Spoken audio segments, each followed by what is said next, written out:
Today is Wednesday, December 20. Oh, no, excuse me. It's Monday, December 21st. Having trouble figuring out what day it is. And this is the Hendrick Hudson School Board of Education meeting. Can I have a motion to bring the meeting to order? So moved. Can I get a second? All in favor? Aye. Aye. Okay. The Hendrick Hudson School Board of Education will convene for the purposes of collective negotiations under the Taylor Law, medical, financial, credit, or employment history of a particular person or corporation, or matters leading to the appointment or employment history of a particular person or corporation, or matters leading to the appointment or employment or promotion or demotion or discipline or suspension or removal of a particular person or corporation. Can I have a motion to enter executive session, please? So moved. Second. All in favor? Aye. Aye. Okay, so for the public, we will be back in public session at approximately 7 p.m. Thank you very much. Okay. And for the trustees, I'll see you over at the executive session.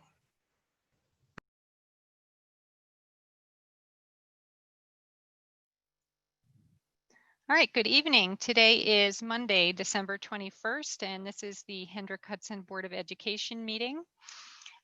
We just left executive session. We're back in public session, and can we please start the meeting with the Pledge of Allegiance? I pledge allegiance to the flag of the United States of America and to the republic for which it stands, one nation, under God, indivisible, with liberty and justice for all. Thank you very much. Joe, which class was that? I believe that was another one from 5th grade at Furnace Woods from, oh my goodness, so I can't think of anyone's name. Diane Hughes' class. I'm sorry. That's quite all right. All right. There is very little on our consent agenda tonight, so there's really nothing to pull. Can I get a motion to approve the consent agenda as stated? So moved. Can I get a second? All in favor? Aye. Aye. There is one item that was pulled from the consent agenda, and that is a donation. And the donation is for $751.64 for the Hendrick Hudson School District from the Hendrick Hudson Community Education Foundation.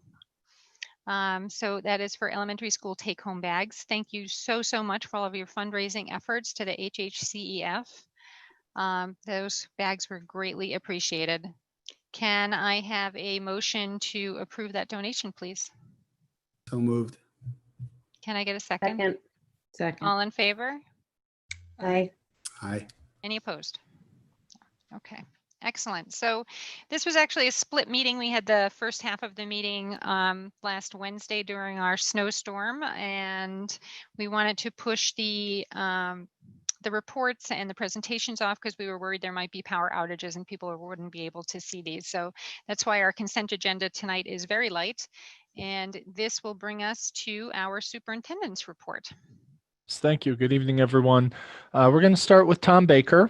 Tom's going to give us an update on athletics. We know opening school in the pandemic was a challenge, and we're trying to create some opportunities to go back to normal, whatever normal will end up being. But certainly clubs and activities and athletics are part of that, especially for our middle school and high school students. And Tom has been meeting with his athletic director colleagues. I know we've had a lot of conversations as superintendents about the extent to which we could safely offer athletics for our students during this time. And we wanted to bring Tom back to the meeting to give an update, a quick overview of our spring season and what we can expect in the winter and moving forward.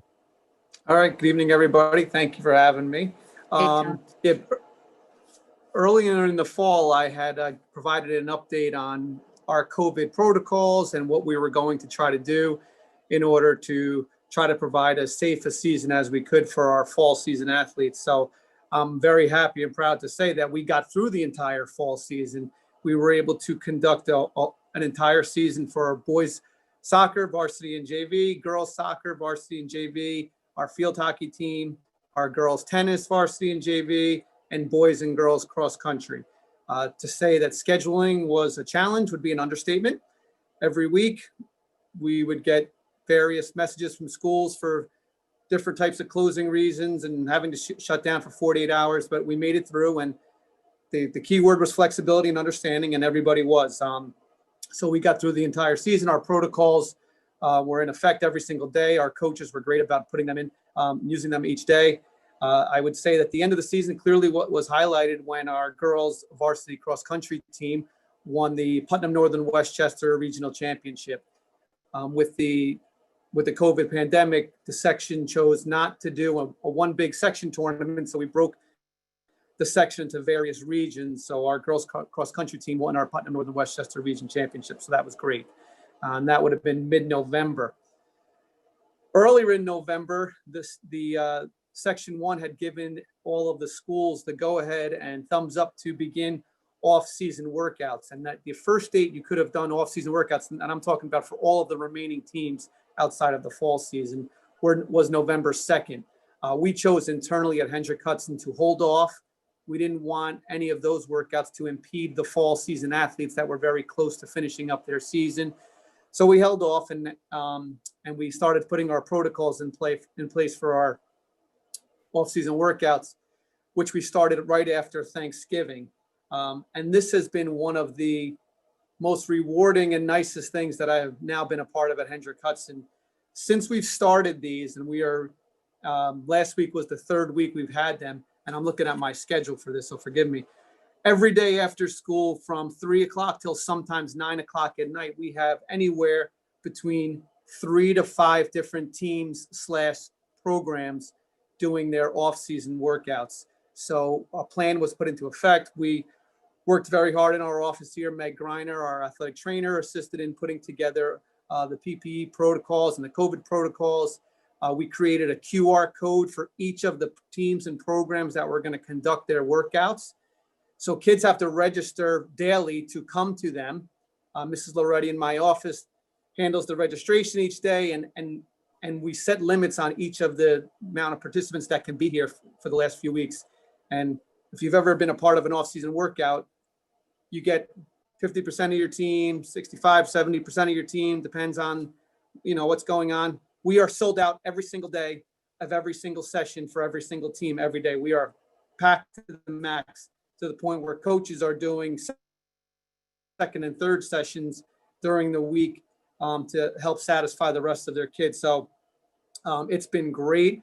I really, really have to thank our coaching staff, who has just really opened their arms up and wanted to be here and give up their time just to provide an opportunity for the kids to be here. And the kids have said they are so happy to be here. So I want to thank the board, Mr. Hochreiter, for supporting us to be able to come back and just do these workouts. When the fall season ended and we naturally transitioned to this, it was just seamless, and all of it worked out tremendous. And I have a few statements from some of the kids here that I'd like to read as I finish, as I conclude later. And that to me just hit home on what they said about being here. So we've been doing those. We will continue to do those. As Mr. Hochreiter said, there's been a lot of discussion in the section as to what will happen next step. Right now, the tentative start date for low, moderate risk winter sports is January 4th. Some districts are going January 11th, some a little later. We're gonna aim to try to come back after the break and start low, moderate risk on January 6th. We will be offering 5 different programs. We will have winter, indoor track. We will have skiing. We will have bowling, and boys swimming and gymnastics are our 2 merged programs that right now have the go ahead to start. So we're hoping to start those in January. Right now in New York State, all of the high risk sports are postponed indefinitely. So they're not canceled. There's not an end date on them right now.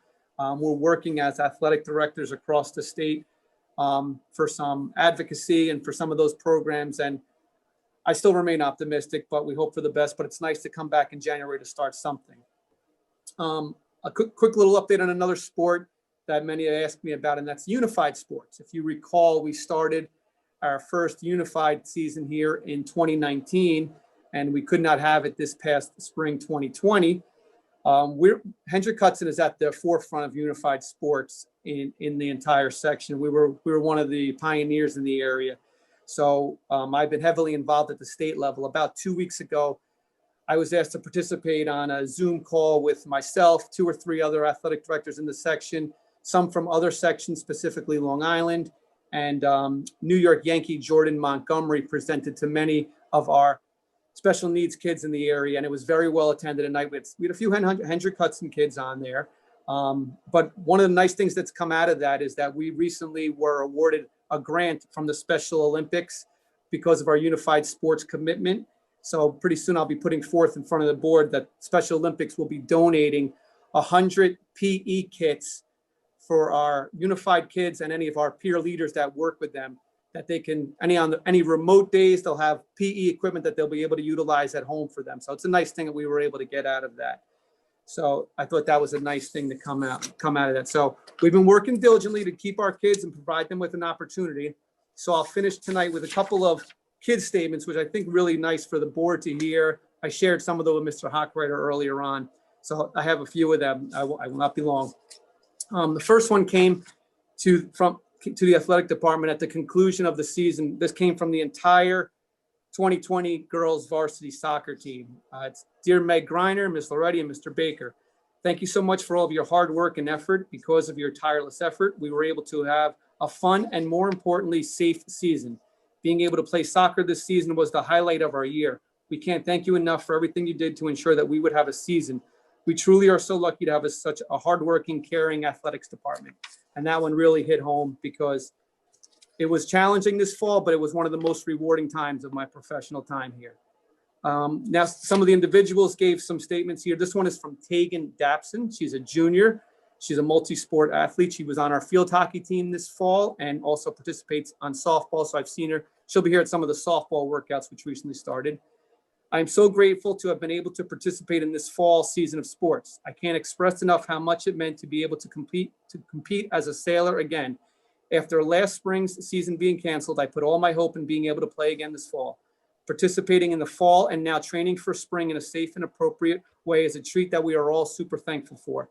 Thank you to Superintendent Hochreiter and the Board of Education and the district for everything. Go Hen Hut. So Tegan passed that along. I have 3 more and they're not long. This one is from Sarah Mandelkow. Sarah was one of our cross-country runners on a championship, Putnam Northern Westchester Region Championship team. Sarah also recently signed her national letter of intent to attend Sacred Heart next year to continue her track and field cross-country career. First off, I would like to thank everyone who has made it possible for Hen Hut athletes to continue doing what they love. And a special thanks to Mr. Baker and Meg Greiner and all the coaches who have continued to be there for the athletes. When I was told at the beginning of the year that cross-country would be allowed to practice, I couldn't believe it. Going to practice again and being able to see my coaches and my teammates was the highlight of my virtual day. And thanks to Section 1, we were able to have meets and we ran each race like it was our last. But luckily, we made it to the end of our season with great success. Practices during the week and meets on the weekend added a sense of normalcy to my life, and it gave me something to look forward to, which had a positive impact on my mental and physical health. And even though we have to wear our masks, it's a small price to pay for being able to train together as a team. That was nice by Sarah. Yeah. This one is from Frank Godino. He's a senior football, baseball player, but now Frank has now recently been coming to some of our football workouts, which were part of our off-season started. I'd like to thank the Hen Hut administration and athletic director and coaching staff for encouraging and allowing the football team to perform limited practices during the pandemic. Although we have had limited to the size and length of time we practice, being able to get together with teammates has been the high point of these uncertain times. We have been able to get together and focus on our goal of winning. We have been able to discuss our new Class B schedule and welcome our new players to our 2020 team.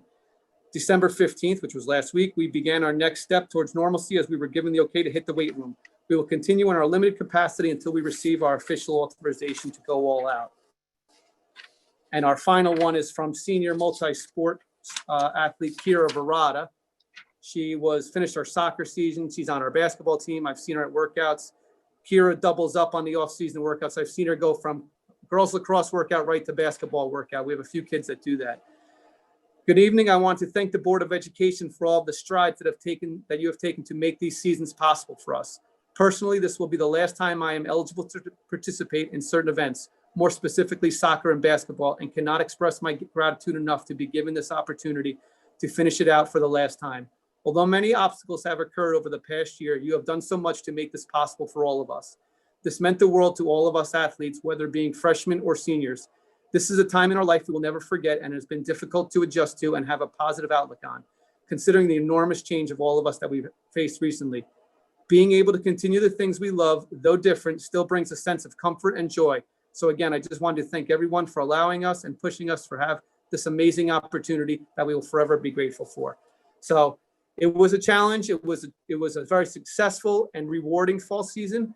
But the last few weeks of having our off-season workouts, these kids come here. Like I said, it sells out. I really am thankful to our coaches for giving up their time to being here every night.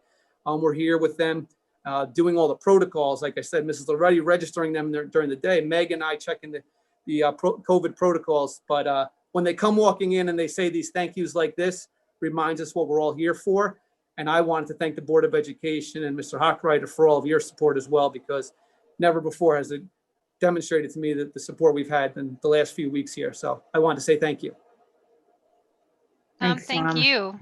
Thank you for bringing the letters from the students. Those were really, really heartwarming. You know, I have an athlete in my own house, and I know how much practices and being with her teammates have meant to her. So again, thank you to all of the coaches and to you, Tom, and to Meg for making that possible. You know, we're trying our best as a district and as a board to give these kids as much as we can of a normal school year, which is no way a normal school year. So it's exciting to see them being able to go to some of their practices and games. I think that means a lot to them. Does anybody else have any comments or questions?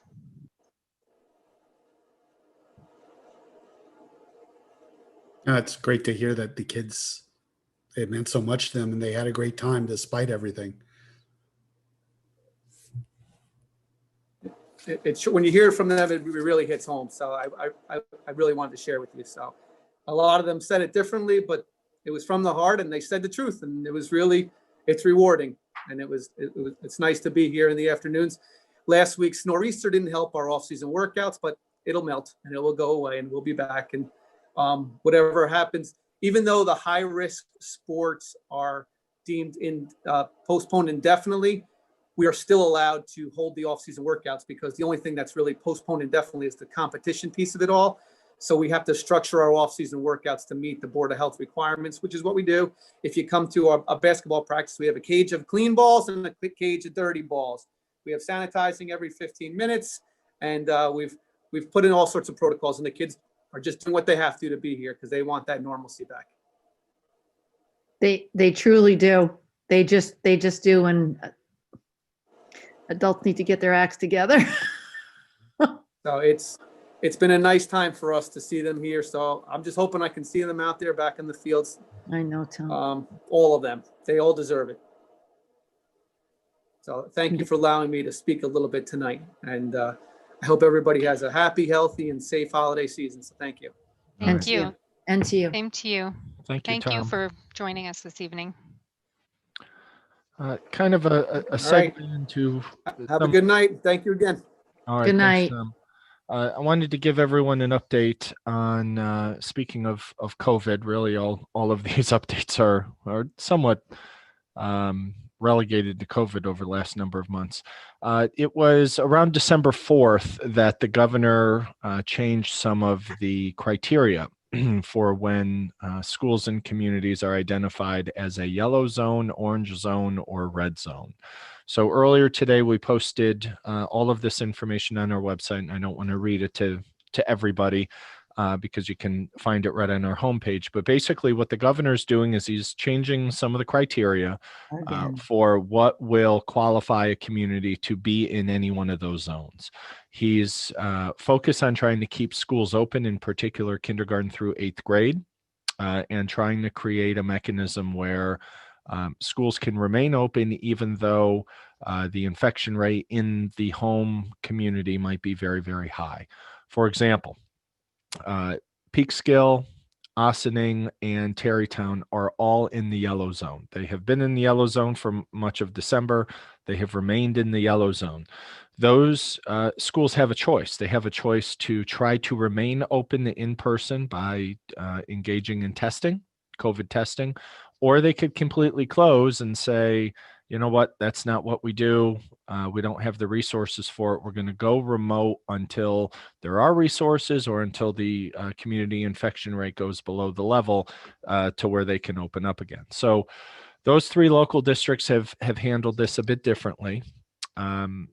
The politicians in Albany have heard from us, from those in the education field, certainly the school board, saying that it should not be an unfunded mandate for schools to remain open if they choose to, meaning schools shouldn't have to spend hundreds of thousands of dollars of unbudgeted resources in order to keep their doors open for schools, especially if the data are telling us that the infection rate in schools are very low and that there is no evidence of spread within the school. So some of the changes that are important, and again, the red and orange zone are on our website, but what's happening is that school districts no longer need to pay for testing. That was the big issue we were talking about that was creating around a $500,000 price tag. What's going to happen is the state is going to provide each county department of health with rapid tests, a Binex card, which basically is it's a 15-minute quick test. So in 15 minutes, you know your results.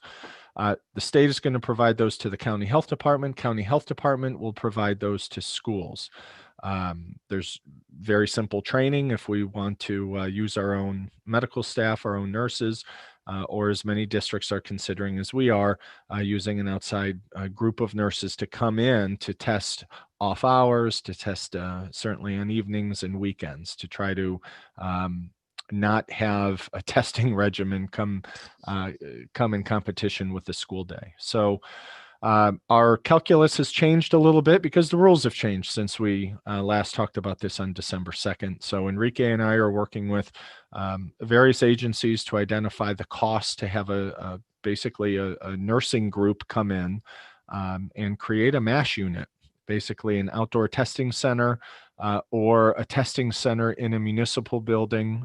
Last resort would be testing in our schools, because if you have a positive in your school, you've got to close your school and contact trace and all of those things. But the cost is much less.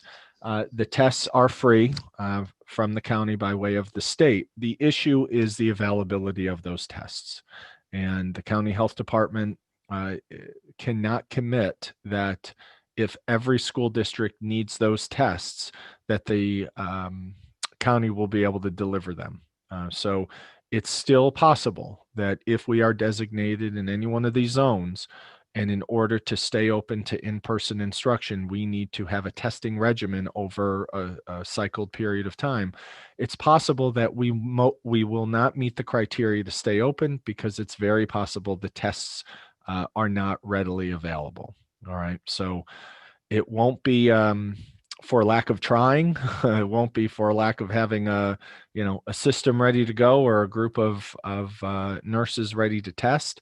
It's going to be that the tests just aren't readily available yet. So that has been communicated to the county executive. We meet with the county executive every Monday morning, including this Monday morning, and talk about our concerns, talk about some of our the shared experiences of the districts who are testing. And he relays that feedback to the county health department, but also his colleagues in New York, in Albany. So we're getting closer. As Lori said, the rules have changed again. The goalposts have moved. At least in this sense, the goalposts appear to be moving in a direction to be more student and more school friendly, which is a good thing. I think there were a lot of lessons learned from how schools were closed last spring. Not saying it was the right or wrong decision, but in terms of the criteria being used. But the reality is our out-of-pocket costs will be much less. It's going to depend on how many students we will need to test. The testing window is now over a month. It's not over 2 weeks. So we're revising our quotes and going back to the agencies we had begun discussions with to see what our out-of-pocket costs would be. But again, we cannot control the acquisition of tests. Those are going to come from the county. They're going to rely on the state. We hope there's a quick turnaround, but again, it's one of those situations that's out of our control. But that's new news since we last had this conversation back on December 2nd. And who knows if it will change again, but those are the rules as of today. I'm pretty sure it's going to change again. No, Lori, maybe not next week, right? But we're flexible and we will pivot and we will go whichever direction we need to. I know at the moment it's very difficult to get tests of any kind. A lot of people are trying to get tests, so that's certainly a big hurdle to overcome. Fortunately, we haven't had to go there yet, although we've had some other issues with keeping the buildings open. So does anybody have any questions, comments about the testing? Yeah, Alex. So I just saw a recent article that our local hospital, Hudson Valley Presbyterian, is already over capacity. So I would anticipate we could be placed into a yellow or orange zone. How close are we to lining up this nursing company and finding a location? I know you're still looking at numbers, but it could be tomorrow or next week. So how close are we to that contract? The one group that we met with basically can get this up and running in 3 days with 3 days notice. It will depend on when and where we want to test. The more we try to test on weekends and evenings, the more staff that are available, because this is a third-party group that we've worked with, a nursing group that we've worked with for some itinerant staff. And most of these nurses work full-time, and then they can pick up shifts in the evening or on weekends. So our vision of having the testing take place outside the school day and on weekends actually will help us with a quicker turnaround. Some schools have decided to test during the workday. Enrique went and did a quick visit at how Ossining does it. Ossining has a community health partnership, so they have there's a presence of sort of community health within their school. So this was a natural progression of that relationship. I think we have a lot of concerns of basically calling kids down at the elementary school to come and get tested in the nurse's office. And if they test positive, we have to shut the school down and then we have to contact trace. So the idea of trying to test in an ideal window, which really would be the weekend up until kids walk into school on Monday morning, would limit the amount of contact tracing and would limit the amount of quarantining going backwards per the protocol. But in 3 days, we would be able to get this thing up and running based on our numbers of having to test 20% of our kids and 20% of our staff that are in person. Also, what we learned is that anyone can with proof of testing negative, they can go wherever they wish and be tested on their own. So we would not have the responsibility of absolutely testing all of our 20%, but we're responsible to identify to the state that at least we have results for 20%. But I would say long answer, 3 days. That's great. Thank you. Right. So if somebody got a COVID test for some other reason and was negative, they could just bring that proof in and that would be part of our 20%. It doesn't have to be randomly generated and you happen to be the random person that week. Correct. And that's how the state changed some of the guidelines, is to say it's over a month period, 20% over a month period, randomly selected, but will give you basically credit that if people self-select to test on their own and show proof of being negative, that counts toward the 20%, because that wasn't that was out of our control in terms of them going on their own, getting their test. So, it's good to know. Anybody else have a question? All the little nuances reading the fine print. So what happens? How many months do you have to test until what? Like, what if you test 20% and 20% come out positive? You're closed because you have to have an in-school positivity rate less than your community rate. Does that mean you have to test each month? That means you would test randomly a new 20% each month until you achieve that goal. And that's also I know the answers. I just want you to clarify. Yeah. And that's why some districts, I don't know this, but that's why some districts throughout the state, maybe Peekskill, decided not to test, is that, that may create, a higher number, or it doesn't change the fact that even if school ABC was open, that children would still be exposed outside the school in their community. We are chiefly responsible for contact tracing and working with the Department of Health on school-related COVID matters. But we have a high number of staff who are in quarantine regularly because they are a contact of a positive out in the rest of the world. Their children tested positive, their spouse, their whomever, and that's we don't report that to the health department, but we track it. So what some districts decided to do is they could spend a lot of money on testing and probably never get to that magic number. So, save our resources, wait for some of the goalposts to be moved again to make it easier to open school, or wait for that community infection rate to decrease so you have an easier target to meet. Have we, thinking about hiring another firm, like we were talking about, do we know any type of cost for that? So we keep saying that if we did our own testing or whatever, and thank God we don't have to, that was upward near to $500,000. What's going to be the cost for an outside agency to do our testing if it comes to that? It's basically an hourly rate for a number of certified nurses to do that work over a fixed period of time. So, we could test 20 people an hour, yet we have to staff folks to read the tests every 15 minutes because that's when they come up. So it would really depend. It would depend on the appointments that families and staff make to get tested and when they would choose to get tested, and then we could staff it accordingly. I think one of the quotes was around $80 an hour for a nurse. We probably would need at least 3 to 5 at once in order to test swiftly in a finite period of time, because they're not just testing, but they're reading the tests, and then there needs to be a chain of custody as to where to whom those results go to, and then we have to communicate those results. So it's a pretty involved outfit, and to do it efficiently, we would want to be more staff heavy. And we also, just some of the feedback we heard from other schools, we would want folks to make an appointment, so we don't have long lines of people frustrated or waiting in line somewhere. We would want them to be able to identify a time, almost like pick a time for parent-teacher conferences. But we would certainly, to get started, we would overstaff this and then back off as we learn some things.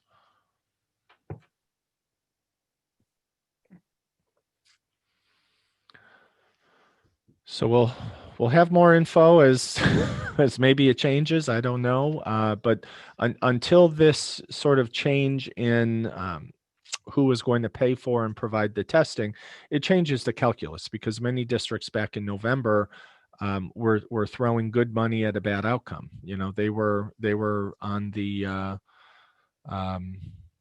they were footing the whole bill for the administration of the test and securing the test, and never able to meet that threshold. So they were just confirming positives rather than trying to lower the threshold in the school, and that made sense. I mean, financially that made sense. So, but the state has heard us, and they've made some adjustments. The next update I have, we spoke a couple weeks ago about the elementary remote model. As you know, a lot of parents over the summer asked for an alternative to in-school instruction. It was a full day, 5 days a week,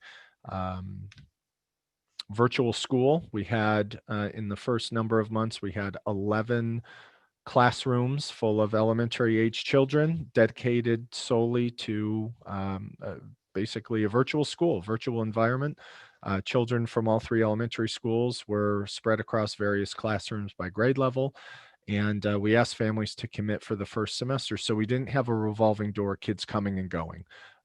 Those virtual classrooms wanted to create their own climate and culture and have their own routines. And we wanted to be able to protect that And of course, we didn't want to have a free-for-all of kids coming into schools when we're trying to cohort them and sort of keep people separated from each other. So the deadline was last Wednesday, and you know, we were worried about what the second half of the elementary model would look like, because our staffing is driven by seats in the room. But we feel comfortable that every child who is in a remote classroom in the fall who wants to stay can stay, and will keep their teacher. And that those smaller numbers, much smaller now than a month ago, that want to return, depending on their program, they almost all of them will be able to return to their home school. Certainly, we may have a hiccup with ICT classrooms or so on and so forth, but we believe everyone can go back to their home school, and that every child who's in a remote classroom can remain there, and the model can stay the same. So. That's great. That's positive news, and thank you to the parents who, dipped their toe in the water and took this risk. But the feedback we've heard through parent-teacher conferences and other venues are that children feel part of an environment. It's different, but they feel that they have a classroom environment and a teacher that's responsive. And opening schools in a pandemic and what we've learned compared to what we knew back then. That's positive feedback, and we're thankful we're able to keep that program for the second semester.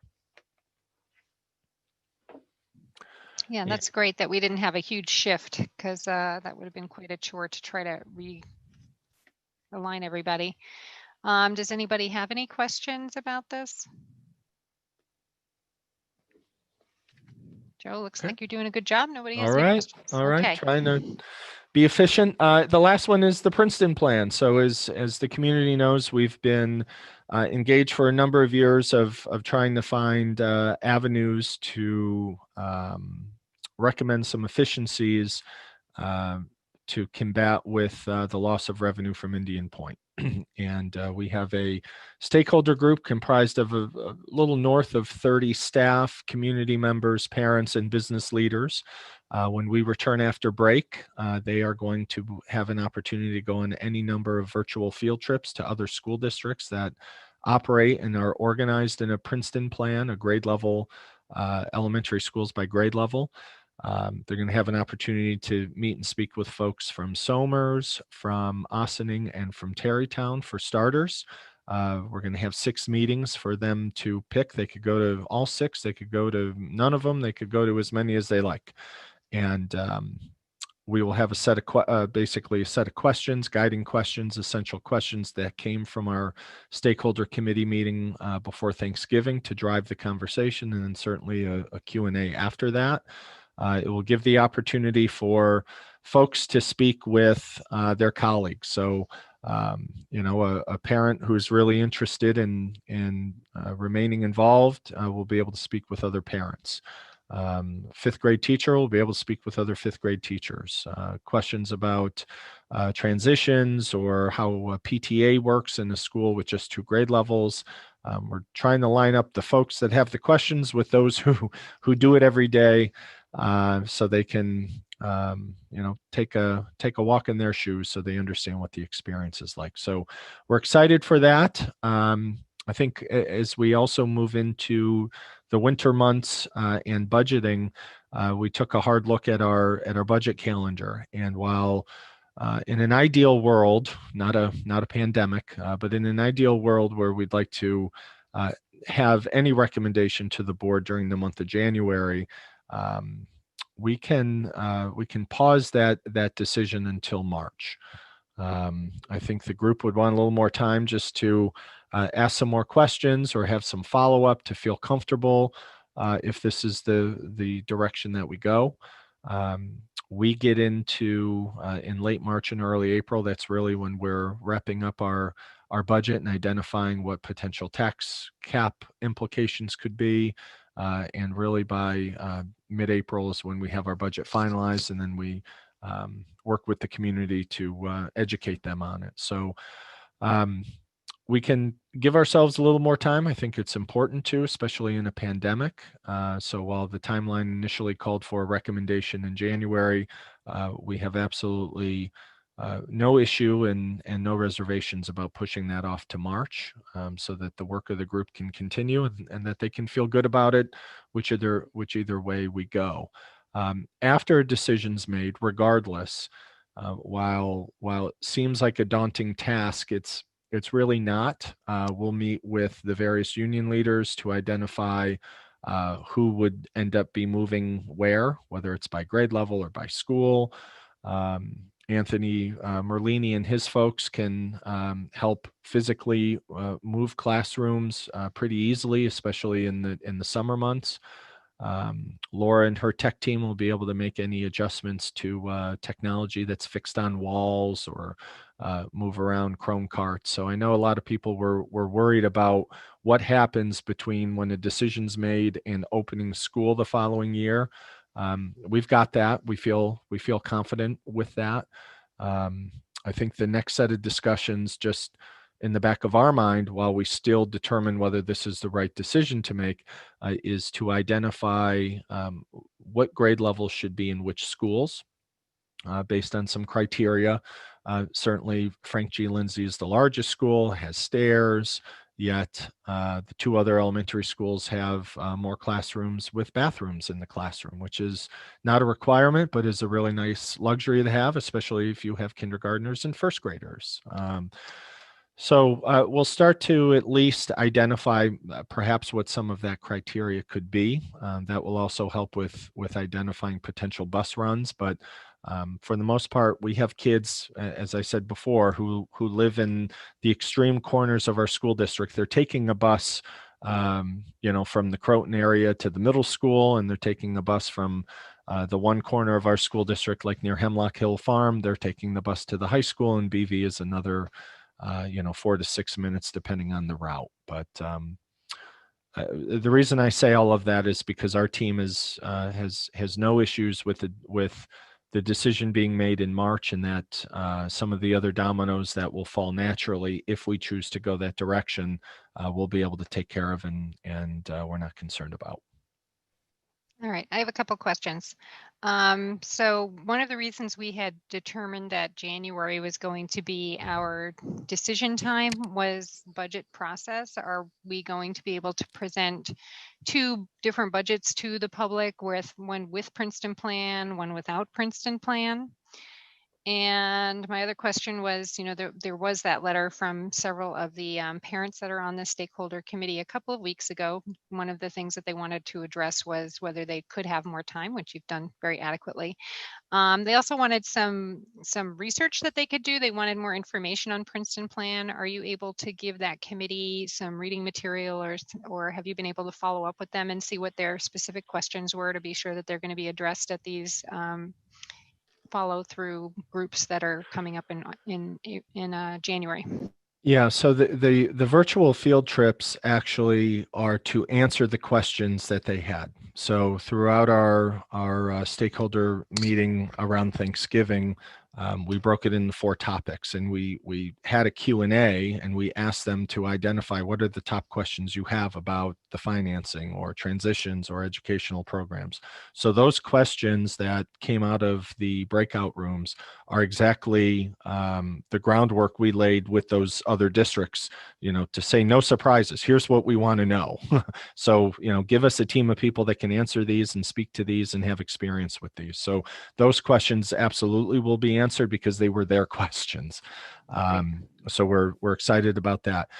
Yes, John McCarthy, who's sort of spearheading and facilitating the group, is identifying some reading material for them to engage in terms of how Princeton plan came about, or grade level banding. There are a lot of different academic names for it.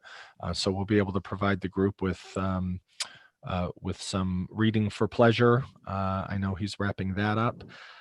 And what you asked first, I'll address last here, is the budget process. And yes, Enrique and I and our team, we met this morning, feels comfortable with moving down 2 different paths with educating the community around budget A, which would be a rollover budget if we keep the status quo, and budget B would be if we reorganized elementary students into a Princeton plan. We feel very comfortable we can move down those roads, those tracks at the same time, really up until early April. I suspect really the biggest part of that will be Margaret's budget presentation. So maybe we can leave that towards the end. I don't know. Yeah. All right. Thank you. That sounds good. And maybe it'll help the community understand where our thinking is coming from as far as the finances of this whole thing goes to. Yep. Does anybody else have any questions, comments? Corey, Lisa, Alex, Lori, Mary Pat? No? All right, excellent. All right, Thank I'll you. turn it over to our team real quick for some updates. So I'll start at my top left. I know Enrique and Anthony are going to give an update on the capital project, but Enrique, any other important updates other than facilities real quick? No. Okay, that's easy. Lisa, tough act to follow. Thanks, Enrique, making it easy. I just want to give a shout out to all the social workers and clinicians that are continuing with parent sessions. Our next parent session is January 4th at 6:30. That is our third, I believe. And we are on track to start our 504 and CSE meetings starting in January. Great. Thank you. Margaret? Hi, everybody. Really, we're winding down now, getting ready for the holiday period, and happy holidays to all of you. And getting ready for second semester. Joe talked about getting feedback from parents as to where they stood, getting ready for second semester, staying remote, coming back. 612 is also surveying their families. It does look very status quo right now with some changes, both in and out, but changes that we can sustain in the current model, which everyone is grateful for. And also, again, looking forward to some things that are going to be happening. We're trying to get together an after-school program for kids who are struggling with math and reading in elementary. So we're putting the finishing touches on that. We hope to start that as soon as we get back from the new year. Staffing-wise, grouping-wise, it looks like it's turning out nicely. So we'll keep an eye on that. 612 has already started their after-school work in content and in ENL. And then again, as Joe mentioned, the Princeton plan and the work that we're doing behind the scenes on that. So exciting and very collaborative, and I'm grateful for the collaboration. Everyone has been very willing to pitch in, to do what they need to do, to reach out and get some answers for us in different places. I'm looking forward to the virtual visits with the communities that have done a grade band plan for many years and can offer us some feedback on what to do and, more importantly, what not to do. And that's about it. So as I said earlier, happy holidays to everyone watching and to all of you. Safe, healthy, and looking forward to 2021. Thank you, Margaret. Me too. Definitely looking forward to hopefully 2021 is going to pan out to be much better than 2020. Yes. Anybody have questions, comments for the team? All right. So that brings us to our committee reports, which we put off last week. Does anybody have any committee reports for this evening? All right, excellent. Presentations and discussions. All right, I'll turn it over to Lisa. We wanted to be sure that we educate our community and remind our board of all of the really great initiatives we have taking place in our schools and even in our remote school during the pandemic. And one of our major focus areas, one of our three major focus areas in reopening schools was around social emotional learning and making sure that our students felt supported and our staff and our families. And Lisa has called on some of our dynamic and outstanding members of our mental health team and the PPS department to give an update on what's happening in our schools with our families and staff on supporting them during a pandemic. So Lisa, I'll turn it over to you. So as you know, a couple weeks ago, our kindergarten team did a presentation on their virtual classrooms and spoke about Abby Polito, who is here with us, our school counselor, K-5, and how she's joining virtual groups and doing some presentations to students and teaching them techniques. So I wanted Abby to speak a little bit about what she's doing at the K-5 level. We also have Dr. Wynn with us, who is now at the middle school, who was at the elementary, and she is doing a lot to support not only our students, but she, along with Stephanie Westrick, who is one of our social workers, are also supporting staff during the school days and working with them on the early release days. So I wanted them to speak a little bit, not only what they're doing with the SEL check-in at the middle school, but also what they're doing for staff. So I'm going to turn it over to them, and I think Abby is going to kick it off, and they are going to go ahead and lead their own presentation. So go ahead, Ab. Good evening. Thanks everyone for having us. I'm excited to be here and really excited to share with everyone what we're doing to support our school community in terms of mental wellness. So on our next slide, I can talk about some of the things that we're doing specifically at the elementary school. Like Lisa said, I'm the school counselor at all three of the elementary schools, but I work with a wonderful mental health team. And our mental health team was particularly concerned this year about what would happen when our students came back. They were facing times where they were isolated. Some had lost family members. Some saw their family members sick. Other students had financial hardships within their family dynamic.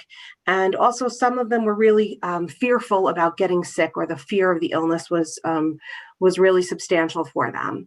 So the first thing we did was meet as a committee just even before school started and talked about how we could help bring the teachers and other staff members in to understand what signs would look like in students who needed additional support. So we created a way for staff to quickly fill out a form saying, you know, I have a student who's in need of support. And then through that form, we were able to quickly match up students with either a school counselor, a psychologist, or a social worker so that we could ensure that they were getting the support that they need. Our social workers have been working really hard to connect students and families with counseling, but also with outside supports, things like food banks and services like that for some of our struggling families. Also, our psychologists working with our students to do some EF work to really help students when they're having a difficult time focusing or organizing because of all of these outside stressors. I have been going into classrooms and teaching lessons on coping skills. At the beginning of the year, it was just like a feelings check-in, seeing how kids were doing, talking about different ways to express their feelings. And that was really eye-opening. They were really forthcoming about how it was feeling for them. We then talked about mindfulness, and like Lisa said, and I think the kindergarten teachers at last month's meeting talked about some of the mindful breathing strategies that I did with them. And actually we have a little picture there of one of the hands that I drew with the kindergartners to demonstrate how we, use a breathing buddy. We had this idea of making a breathing buddy to really help them with their mindful breathing, to help them focus, to help them stay calm during those difficult, challenging times where they might feel frustrated, anxious, scared, things like that. We also did coping strategies using grounding techniques, using our 5 senses to help us feel safe in the moment. And some of the other older students were using our 5 senses, everything from different tapping techniques to using our hand at the top there. You can see where students were identifying what types of senses made them feel safe. Was it the smell of the ocean or the sight of crashing waves, the feel of sand, and really touching base with those senses in order to feel safe and supported. As teachers are continuing to do the second step lessons, our SEL program, which is really a program that helps for skills for everyday success. And that has supported students in their mental wellness as well. I've also started some social groups for our remote learners. Our teachers who are teaching the students remotely have done a wonderful job of creating a school community, but sometimes they need some additional support because they are just mostly with their family and they're not connecting with friends in kind of more of a social environment. So I'm creating these social groups, and I'm working with the second graders right now so that they can connect with others. And we get a little SEL in there, but also do a little bit of fun social connection as well. This year at the elementary schools, we've started DBT. It's something that's been happening at the secondary school level. And for our DBT program, we are having students in groups, and they would meet with myself or one of our social workers or a psychologist. And these skills in DBT really support the students for distress tolerance, mindfulness, emotional regulation, and also building better relationships. So Stephanie and Dr. Nguyen will be talking on the next slide about how DBT is going at the secondary level. So this is the first year and is very exciting that we're having DBT across all levels. Secondary level has had DBT in small groups, and now we really want to expand it to the overall staff and parent communities as well. So what we're doing this year is that we're still going to teach DBT, only this time we are going to create a skill each month, and we're going to practice a skill in just a couple of minutes. But from the modules, we're going to choose a skill from the modules, and we're going to record a lesson on the skill and then have it and present it with supplement courses for students 6th through 8th grade, and then also make it available to staff and to parents on a secure server through Google. So everyone has access to the skills and everyone can practice not only a mindfulness activity, but then also a DBT skill. In addition to that, working with our administration, we're spending time doing staff wellness connects, because a large part of DBT is recognizing your own burnout and how your own burnout impacts your performance. So we are really trying to spend some time with some staff wellness meetings where we discuss topics of concern, of priorities, and then just have some time for some mindfulness and self-care. And now we are going to show you one of the interpersonal effectiveness skills, the give skill. Hi, everyone. Thank you again for having us. I get so excited when we talk about DBT and skills. I think a lot of you are very familiar with mindfulness. We've done a lot on it. We've done a lot of trainings for administration, for teachers, and also for students. And that's usually where we start out in our teaching. But I thought I would just give you a little snippet of interpersonal effectiveness, which is another module of DBT. And in that module, we talk about our effective relationships and how important it is to learn how to communicate appropriately. You know, when we talk to students and teachers, everyone agrees how important it is to have relationships in their lives, whether it be with teachers, whether it be with family, whether it be with other peers, eventually with a boss or with your colleagues or with, you know, a partner.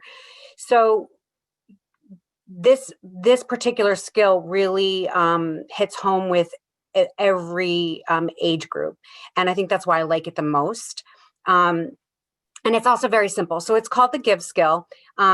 And the G in give stands for gentle. And gentle can mean a lot of things, but we generally relate the gentle into the types of words that we use. And a lot of middle schoolers in particular can really relate to what words we shouldn't use in order to be gentle. We talk about our overall body as well, but really the gentle is what kinds of words and terms and things should we use if we're trying to gain a friendship, if we're trying to have a relationship with a teacher or a parent, you know, or just another peer. The second part is the interested part. So the I in give stands for interested. And often I get kids that'll say, well, I'm really not interested in what such and such is saying. So how do I do that? And that always makes me laugh. But, you know, even if you're not necessarily interested in the particular thing that the other person is talking about, in some ways sort of acting like you are, right? So that also body language comes into play there as well. So how do we act interested? We talk a lot about eye contact, leaning forward, not crossing your arms, not crossing your legs, that kind of thing. So we talk a lot again about body language and what interested looks like. And we do a lot of modeling to show that as well. The V is validate. It's a little bit more complicated, but we want to make sure that we have to understand that in validating somebody, it doesn't mean we have to agree with them. We really just want to focus on the listening part. And that's really hard for a lot of people to do, especially kids who are very quick to jump in and shout out their opinion or use their voice, when really what people need when they're speaking is to be heard. So we teach a lot about how to really effectively listen and validate. And the last part is the easy manner part. And again, that's more about like what we talked about as far as gentle, but that focuses a little bit more on the body piece. And in order to teach this, we go over this. It's a nice little acronym. And we do a lot of little skits. I'll give one person a G, I'll give one person an I, and they have to sort of act out the skit. And it can be really fun just because it's not that hard to remember. And it's so effective. I've done it with my own family. I've taught other adults who are having a difficult time relating to maybe a peer or a colleague. So we find it, I like it because we can use it for parents, we can use it for students, and we can use it for staff. So that'll be one of the skills that we're going to be teaching going forward. So I'm super excited about that. So, okay, thanks. Abby, I think you had a little bit more. Yes, on the next slide. Like we said, this is really for our school community, and we talked a little bit about what we're doing for our students, how we're supporting staff, but we're really also wanting to support our parents. These are unprecedented times, and we need to make sure that we're also supporting our community at large. So in November and December, we had our first 2 workshops. Myself, a school social worker and psychologist, presented on self-care. On December, we presented on mindfulness, and those presentations are available on our website, and someone could watch the link if they weren't able to attend those workshops. And they've also been translated into Spanish to make sure that we are being inclusive for our community. In January, we will be presenting again, and mental health wellness, and then in February, we'll conclude with the executive functioning workshop. And again, we will record them and have them translated so that anyone who may benefit from the information can access it at a later time.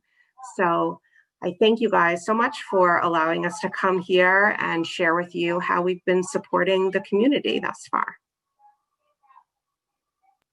Thank you all for coming and spending time with us, letting us know what you're doing. It's very exciting. From the time my son was a kindergartner in the district, I was hoping that we could bring some of this to the little kids, because what is more important in life than being able to regulate your stress levels and being able to relate to other people? And we're a school, we want to teach kids to be successful in their careers and to be successful in their lives. And what is really more important than that? So thank you very much. And I appreciate the parent sessions as well. Unfortunately, I didn't make either of the first 2, but I'm looking forward to the January one. Does anybody have any questions or comments for these fine ladies? No, I think it's great. I think it's great giving kids these tools to help with coping skills. And they definitely need it. The earlier we can get to them, the better. So thank you. One of the successes is really also working with our staff, because as you know, this is unprecedented times for teachers. We aren't sure if we're coming or going as educators. It is a very difficult time as we're trying to navigate in person and students that are remote in secondary. So I think any support that our team is able to give and any strategies has been well received, and I look forward to it continuing. One thing that Dr. Wynn and Ms. Westrick did not talk about was the check-ins at the middle school that the middle school staff is doing, that I think is such a wonderful thing. On Wednesdays, each teacher is assigned a small group of students, and they do a check-in. They pick up the phone, they do a Google Meet, and they check on in each one of those kids. And to me, that is just something that I think is priceless. As we as adults, I wish, someone picked up the phone and talked to us every once in a while. And I know the four of us, Margaret, Joe, myself, and Laura, we're constantly doing that. You know, I see Margaret give me a weird face every once in a while. I send her a text, you okay? What's going on? You know, those are things that we do. And sometimes we don't have the luxury of having Google, and we're just kind of listening to each other via reading a text or reading an email, and you get a weird vibe, you know? So those are the things that I think we all as a community need to be more supportive. I think as parents, and I hope you're hearing this too, is we're sending emails and we're sending text messages to teachers. How teachers read it and how you're writing it might be two different things. So we really have to think about this in this time that's unprecedented. Yes, Steph. So I just want to second that. I mean, I feel very fortunate to be part of a team where, you know, in such a really difficult time, everyone really has come together so nicely. You know, we were really concerned in the summer about kids sort of falling through the cracks, being remote, right? I know as parents, we worry about it for our own kids. And of course, we worry about it for our children at our respective schools.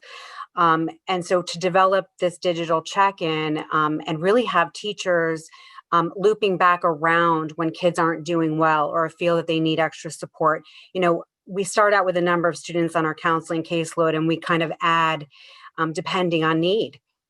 And this has really given us a very beautiful way and a snapshot of how our kids are and where they're at and meeting them where they are.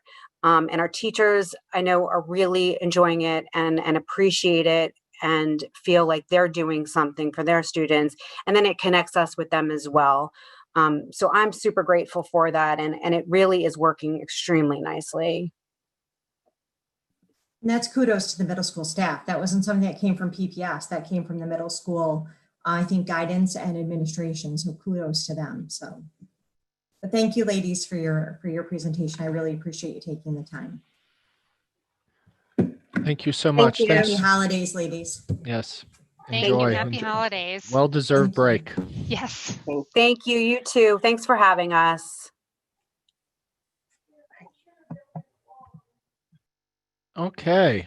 We're going to move to another update. Anthony Merlini is joining us, and he'll get organized here. There he is. And Enrique are going to lead us through a conversation about the status of our bond project. Hold on one second. My sure. son just came in and I made a face at him. So don't think I was making a face at anybody. I stuck my tongue out at him. So I just want you to know it wasn't at any of you guys. Oh, God. You have to really clarify these things these days. Oh, there he is. How you doing? Oh, geez. Okay. Okay. All right. So Anthony and Enrique, an update on our capital project. I know the facilities committee met earlier in the month and was briefed by our team and felt it was important to give an update to the board and the community as we're wrapping up the project in the middle of a pandemic, which has proven itself to be a little bit of a challenge as well. But Enrique and Anthony, we'll turn it over to you guys. Enrique, you want to say anything, or you want me to go right into it? No, go right into it. All right. Good evening, everyone. Like Joe said, I want to just give you an update of where we are with the bond projects, what's underway, what's completed, what's ongoing. This is kind of like the phase 2, which was broken into 2 sub-phases. First phase being the track and field, which was completed last year. Projects were bundled together. We broke it out into security projects as one part of the phase, and then we have infrastructure, which was like another secondary phase. Security projects, what we were trying to achieve there was develop secure vestibules at all the schools, compartmentalizing of the high school, and working out some security issues there and how we're going to get visitors inside and into the building and how we're going to monitor them and their goings in and out of the buildings.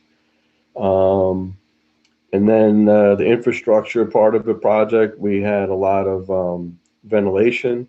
We're doing doors, mechanical equipment, some repointing of brickwork, lentils, which are the steel pieces above windows and doors. They needed to be scraped and painted and cleaned. We had some decaying, rusting lentils, some arc flash labeling in the electrical rooms, electrical panels, fire rated partitions, control work. At the garage, we're doing some roof work and some ceilings. In the district office, we're changing out some electrical panels.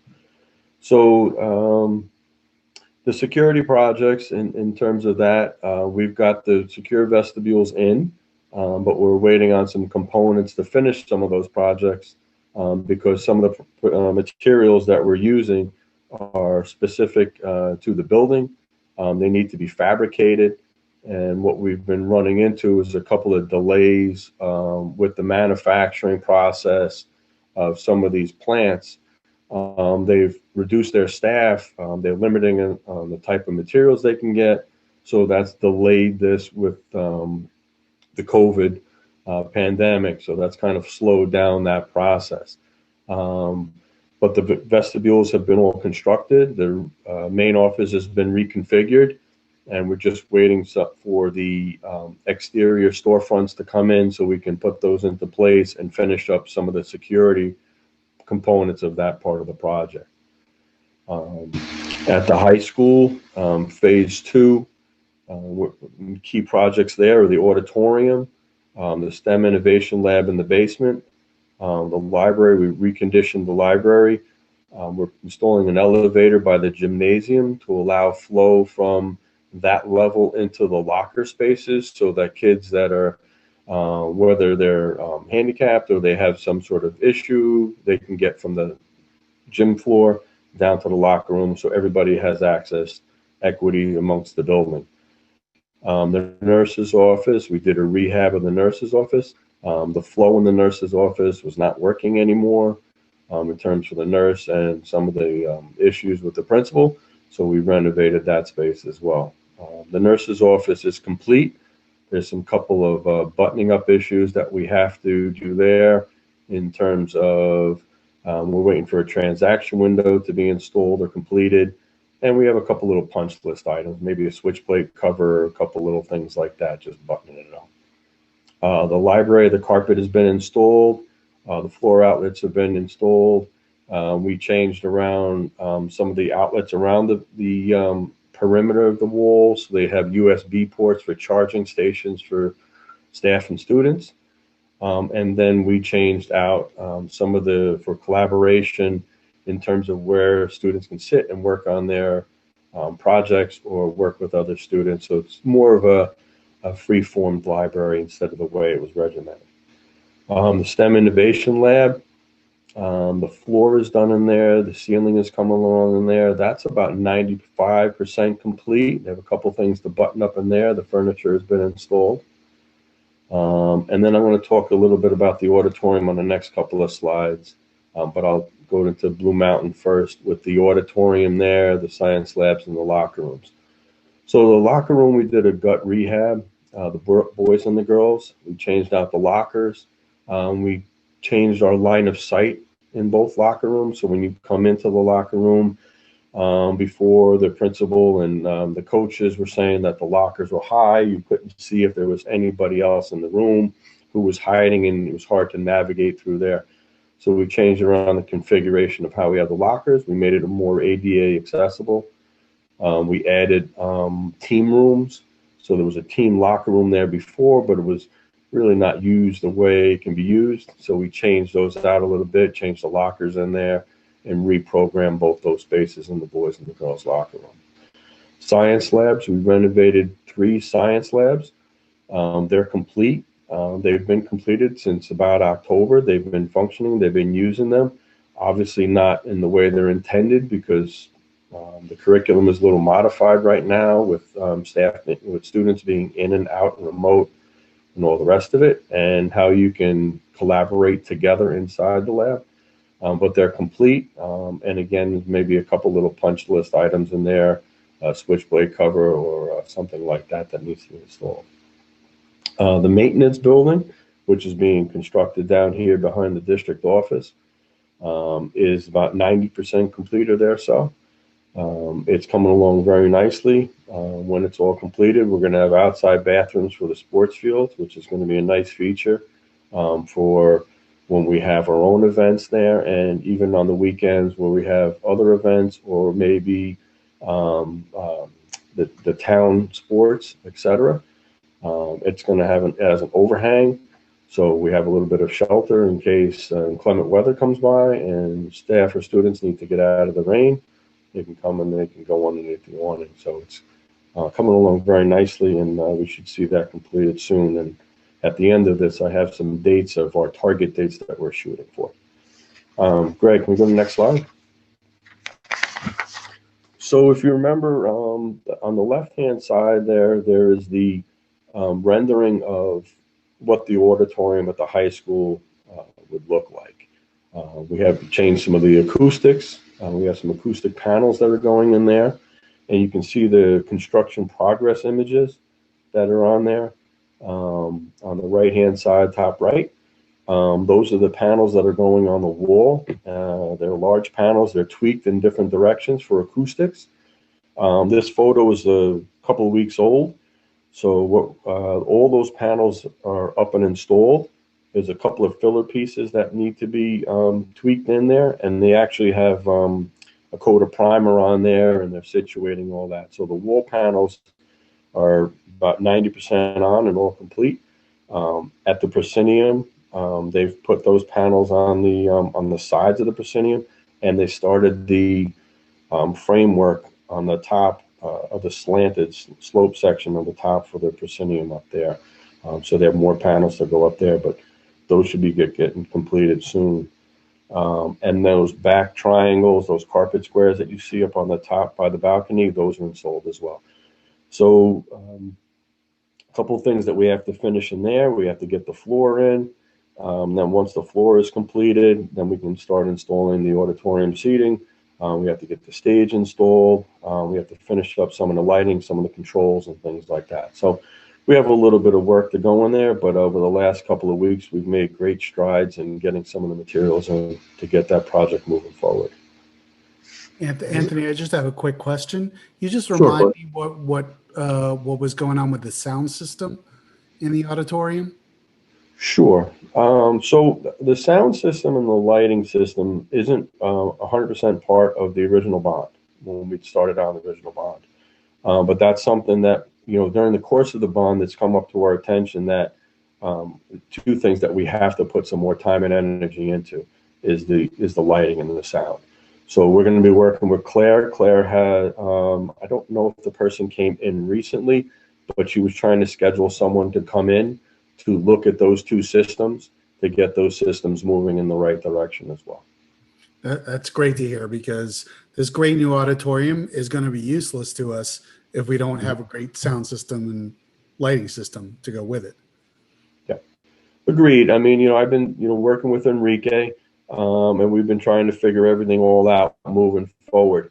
But, we got the shell in order, and now we'll start closing in on all those other components as well to get everything a complete package. All right. Thank you. You got it. Next slide. So this gives you two views of the STEM, the Innovation Studio. The larger one is the rendering of, what they're envisioning to be in there. And if you look at the one on the right, you can see the green wall and the back cabinetry is in. Again, this is an older photo, so that the floor is all now in. The epoxy resin floor has been placed in. The furniture has been constructed, and it's sitting there waiting to go. They started on the ceiling panels and getting that all wired in. The lighting has all been roughed in as well as the reels. Those electrical reels that go in for pull down electric when they're working at the tables, that's been roughed in, and we're waiting for final installation over the next week or two. Next slide. This gives you an idea of the Blue Mountain Middle School auditorium. The larger one is the rendering with the seating installed and the back wall and the acoustical panels. And the lower one on the bottom, you can see how we changed the look of the stage, and instead of having the temporary stage panels put in, we extended the stage. And in the top right, you see the construction progress image. Again, that's a little outdated. We've moved a lot in the last couple of weeks. The floor has been, the epoxy floor has been put in. The ceiling has been painted. The back wall has been painted, ready to get the new acoustical panels put on. The side walls have been painted. If you remember, there was wood on the side. That's all been painted black. It's going to do like a black box theater type scenario. So they're moving along very, very quickly in here again. And we should be ready for installation of the seats within the next couple of weeks as well. So we're moving along pretty well with that one. Andy, there was no way to get rid of those pillars? No, they're a structural element. So they're holding up the building. Yeah. So what I know they block the view, right, Corey? Yeah, I mean, you're going to get partial view seats. Maybe we charge less for those. But, so, I mean, the couple of things, if you remember the middle school, we had those big, I call them dog houses, those big boxes that were there. where all the kids would sit on top of them. Yeah. Yeah. So those are gone. So that allows us to tighten up the seating, allow for more seating. And the columns themselves were boxed out with sheetrock and framing. We've taken away the sheetrock and the framing to narrow them down to just be the structural steel element. So it's decreased a little bit in size to kind of slim it down a little bit. So it'll help a little bit, but we still have to have the columns there, unfortunately. Okay. Yeah. All right, thanks. No, we looked at it. The structural engineer looked at it. Everybody looked at it. We were trying to get rid of them, but it's no. Yeah. It's too much of an undertaking. All right. Thanks. Yeah. You got it. All right, next slide. This one shows you the locker rooms and the science labs. On the top left is just the drawings from the locker rooms. And then you can see the one little picture on the bottom as a construction project, progress image. Again, the locker is all in. You can see how they're shorter. Now you have the line of sight. When you're looking in there, you can see kind of like envision the whole room. On the top of the lockers, we're waiting for, there's a composite panel that sits on top of there so kids can store some, if they throw out their backpacks, they're not denting the lockers or damaging the lockers. The floor in there is an epoxy composite floor. And like I said, we added team locker rooms in there. We added team lockers into the back. So they have a team room now for those modified sports that come in with some larger equipment. That's harder to put into their regular daily day-to-day locker. Now they can go in here and they can stick their, some of their larger equipment in here, just make it more accessible for everyone. Science labs, the layout, you can see the layout plan. We've renovated 3 of those labs. The progress image is on the bottom right there. You can see how it's laid out. It's nice, bright, light, very conducive to work. Those science lab tables that you see there in the photo, they raise and lower. So the teacher can raise those, move those over to the side on the counter where we have the water, and we have electrical, and then they can move their microscopes and things onto the lab table so they can do what they're doing for there when they're doing labs, and the seats will accommodate that as well. So that's kind of like that, how that works out. All right. Next slide. This just gives you an overall image of the maintenance facility right now that we're constructing. This is a little outdated as well. The paving has been installed, so everything is paved now. We have temporary doors on the main entrances. We have tarps for the large overhead doors so they can run some heat in there. So when the workers are working in there, they can do what they have to do. The interior is progressing. They've been putting up sheetrock and getting the interior spaces ready also for occupancy as well. And then the last slide.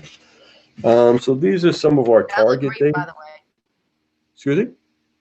That looked great, by the way. Oh, thank you. Thank you. Yeah, we're very happy about that. So this, gives you some target dates. And like I said, these are the dates we're shooting for. I know originally, we were looking at having a lot more of this work completed by now. But with, some of these tech-based materials and some of these things that were suppliers that were getting some of these materials from, the general contractors having some issues. Vendors are working with limited staff and supplies. I know when I go into, like a Home Depot or some of my, things just working on projects around the house, I'm having trouble getting, some of the things that I need just to do. So I can imagine if, on the other hand, what they're experiencing on their side. So this is what we're shooting for. So let's just go through it. High School Innovation Lab, cafeteria elevator, late January 21, punch list in February. The theater in March 2021, where I'm using that as a date. I think it'll be before then, but just based on conversations that I've been having and things like that, I'm just concerned about some of the materials. Middle school locker rooms and auditorium, late January, punch list in February. The science labs, like I said, they've been in operation since October. There's some few punch list items there. The secure vestibules and those types of improvements, I'm saying late, sometime in February to have that, completed, and the punch list in March. We still have a couple outstanding things in there for some of our improvements. We have FRP exterior doors, which is fiberglass reinforced plastic that we're putting on these, new exterior doors. Again, the fabrication of those is being delayed in some of the instances. Some of the interior doors, the contractors has to go to another vendor, which works in our favor because I think he's a better or more preferred vendor, and he has an earlier step-up date with some of the doors and supplies that he needs. So he's been trying to source these materials and supplies from different vendors to keep on the time frame. Maintenance building, we're looking to be completed sometime late January 2021. And then I was talking to Enrique about, when my guys would start to occupy that space. I think sometime around March, they'll probably start moving things over after the snow thaws and all the rest of it. And, slowly migrate over and try to figure out where they need to put all their machinery, equipment, and those things, and just trying to figure out the logistics of everything. So that's going to be I think it's just going to take some time to move from their existing spot over to that spot. The other thing is, my construction manager brought it up to me today, and I don't know if it's going to be an issue, but he said, with the second wave of, COVID and coming out through the holidays, we could expect another delay. I don't know. I just don't, I don't want to be overly optimistic that we're going to have no issues, but I just want to lay all the cards out on the table so that you guys are aware of everything. So if there is any issues, at least you guys are, not in the dark with everything. So I just want to give you as much information as possible. So Anthony, would that delay Appreciate just be, thank you. Would the delay be just a calendar delay, or is there an impact on the budget at all because of the delay, either positive or negative? Sure. Well, there's no impact on the budget because the delays are not because of us. There's no reason to be a change order. So it's just that it takes more time. It takes more time to receive the material, but the cost is the same. Okay, so there's no supply cost increase because of shortages. There's no overtime increase.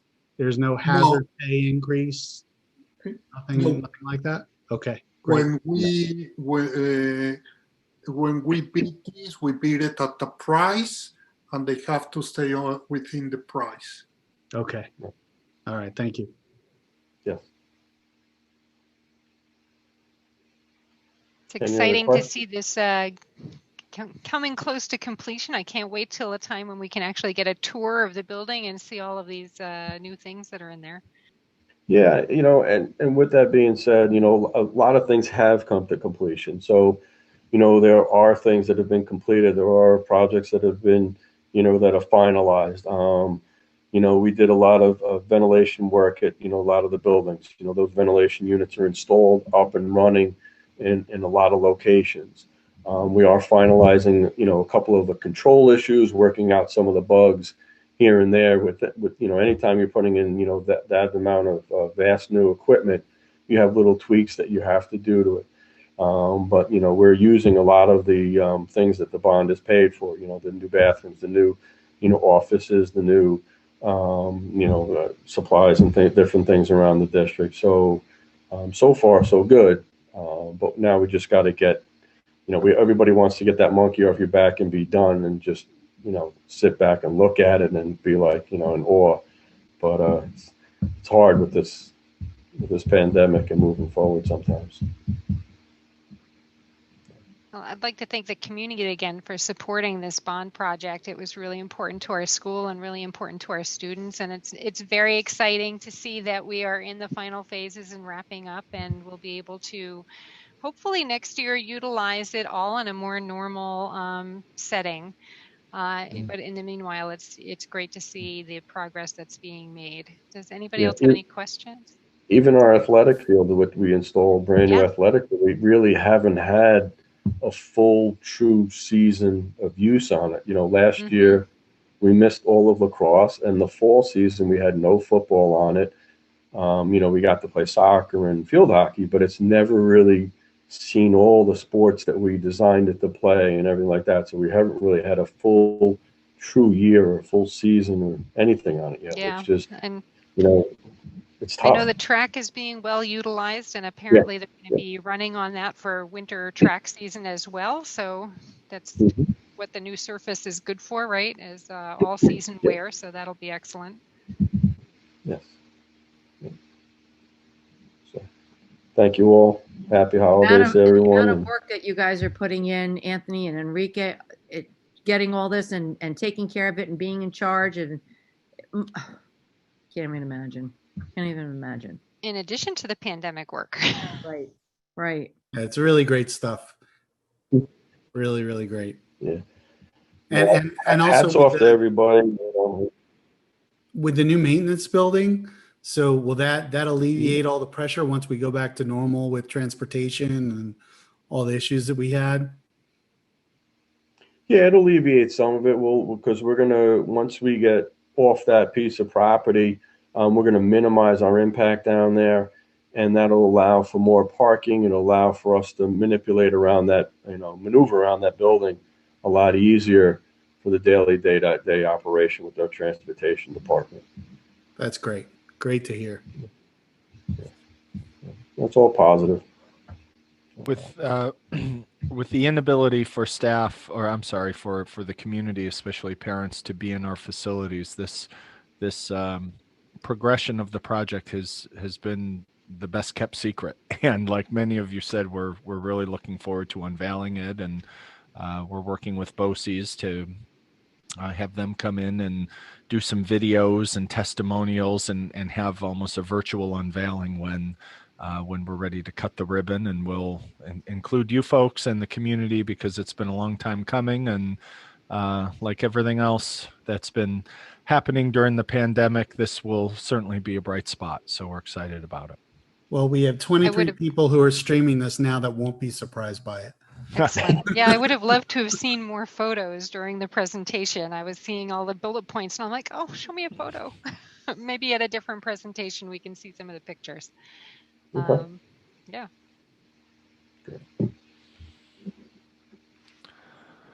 All right. Well, that wraps up our presentations. All right, very good. Thank you very much for everybody who's presented this evening. So our next section is our audience comments section. Were there any comments emailed in earlier or during the meeting tonight, Carmen? Hi, Carol.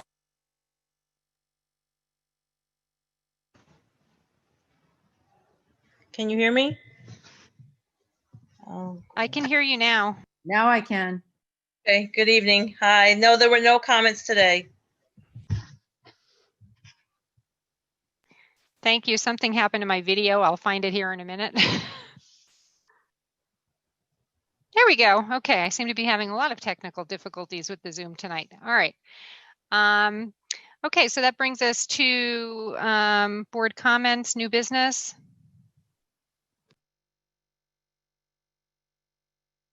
Very good. So I think that wraps up our meeting.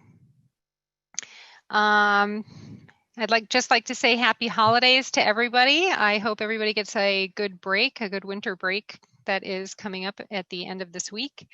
And we will see you in January 2021. Can I have a motion to end the meeting, please? So moved. I'll Lori second. seconded. Well, Either. one first, one second, whichever one you want to do, Carmen. Either And one. all in favor? Aye. Aye. Have a good Happy evening, everybody. holidays.